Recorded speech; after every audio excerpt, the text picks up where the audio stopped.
Mainit na sinalubong ng mga residente ng bayan ng Mga Taram sina Governor Ramon V. Gico III at Vice Governor Mark Ronald Lambino. Ito'y sa pagdadala ng mga opisyal ng Konsulta Plus Gi-Konsulta program sa bayan. Layo ng programa na magbigay ng dekalidad at libreng serbisyong pangkalusugan sa mga Pangasinense.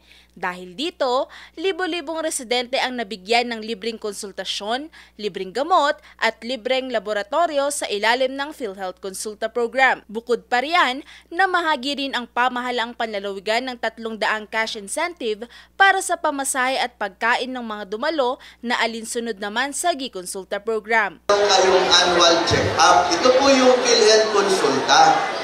Ipapacheck up kayo, may mga maintenance, may mga gamot na pwede kayong kunin kung kailangan nyo. Yung annual check-up nyo, magbibigay ang province with the cooperation and support of the LGU of Mga Taram, magbibigay kami ng 300 pesos per head na Gi-Konsulta. Meaning to say, pamasahe, and makana po yung pagkain. Ang programa pong ito ay layunin na bigyan po ng libreng check-up and consultation lahat po ng ating mga kababayan dito sa probinsya. Bukod sa mga serbisyong medikal, nagbigay rin ng libreng masustansyang pagkain mula sa Gi-Kusina.